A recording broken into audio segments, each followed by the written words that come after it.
doesn't like the United States of America, may God bless you, but f you at the same time.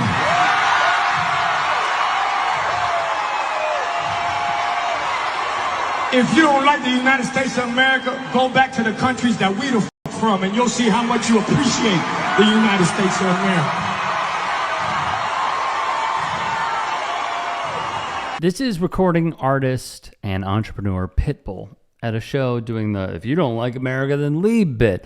The exact quote was this: "Whoever the F doesn't like the United States of America, may God bless you, but F you at the same time. If you don't like the United States of America, go back to the countries that we are from, and you will see how much you appreciate the United States of America." Okay. Before we get into it, a hilarious response was this: "You're supposed to be Mr. Worldwide, not Captain America, you effing fraud." That is one that I loved, because obviously his nickname is Mr. Worldwide. He calls himself Mr. Worldwide. We hear it over and over and over again. I do love that. I also interviewed a guy who dresses up as Captain America on my independent channel, so check that out. Parade noted the following, which I feel is important to share. "The debate took a deeper turn as users parsed the specific language of Pitbull's speech. Because Pitbull is himself the son of immigrants, some wondered if his target was actually the opposite end of the political spectrum. He says we and you. So whoever he wants to kick out is not like him. Him being an immigrant. Could it be that he's referring to the MAGA that he wants to kick out?" one theory suggested. I don't believe so. Another way to, it's not that we don't like the United States, it's that we don't like how the current administration has the U.S. looking like Nazi Germany. The stories are really shockingly close to what Trump 2.0 is doing and what happened in Nazi Germany. One critic also rebuked his sentiments. "Shocking. White Cuban from Miami, fork found in kitchen." That would reference the conservative leanings of many in South Florida's Cuban community, wrote Parade.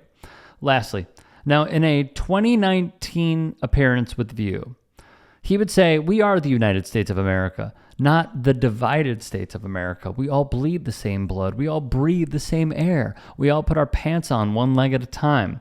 And when we start figuring that out is when we can really understand that we're really not that different. We're really more similar than we believe." I understand where he's coming from here, but let me just say this. There have been so many hateful attacks that we have seen over the years, and we have covered them, from Trump Republicans, Trump supporters, conservative activists who have said, "If you don't like it, then leave." Whenever someone says that, it is always going to be in a negative context, no matter what. Donald Trump saying it of Colin Kaepernick taking a knee. If he doesn't like it, he should leave. He should get out of the country. Tommy Lawrence saying the exact same thing and attacking his skin color in the process of doing so, while also clamoring to, "Don't you have two white parents? If you don't like it, leave." This is exactly the problem. Because we have talked about this so many different times. What their idea of politics relies on is complacency. It's rather shocking that the right-leaning people in this country were saying, "Do not obey tyrannical government." But now they are screaming for us to, as some would put it, shut up and dribble, like Laura Ingraham did with LeBron James, because he had the gall to criticize Donald Trump in the first go-around. I find this to be not shocking, but it more so just grinds the gears because it is full-on stupid. The fact that people like myself and others in the media or even outside of criticize the country and go over its shortcomings is because we love it. It's because we want to see it be better for everybody, for liberty and justice for all. We don't want it to be for a select few percentage. We don't want it to be for a certain minority. And when I say that in this context, in this sentence, it is the top 1% and billionaires who are buying up our media left and right. The Ellisons now control almost any network that you could think of outside of Disney and the Disney umbrella. Jeff Bezos is firing people at the Washington Post in order to pay for a Melania movie and put it out in theaters where at some points 2 people are in attendance on opening weekend. Also, he can curry favors with the administration. I believe truly, that if you were to love something so much, yes, love it unconditionally, but also do not be blind to its shortcomings. Do not be blind to the fact that, yeah, there were moments, although with this country there's a lot, there were a lot of moments that really just did not fit. You know, when Trump said in his first go-around that he wants to ban Muslims, if you criticize the president on that, these people would be saying, don't ever do that.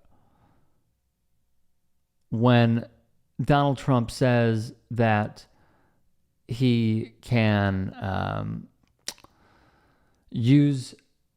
everyone should use hydroxychloroquine, are the scientists not supposed to fact check him? Dissent is patriotic. Dissent is also what allowed and enabled women the right to vote. Dissent is what got us away from the injustices that minorities face. They're not done, and we shouldn't be done.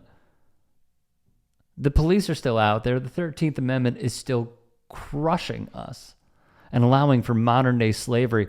Also, so the top 1% and multi-billion-dollar companies can profit by using prison labor, which, by the way, Brett Favre wanted to use, as we found in the Mississippi welfare case. He was thinking about using prison labor in order to build lockers for a locker room at his alma mater, the University of Southern Miss. I just don't know how we're not able to understand that. Criticize it. Do it.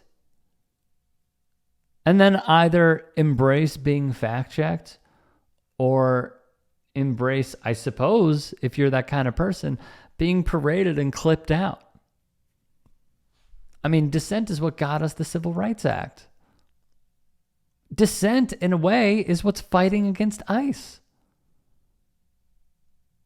Dissent by many is what allowed so many publications to tell the stories of how veterans, when they do return from war, are not taken care of.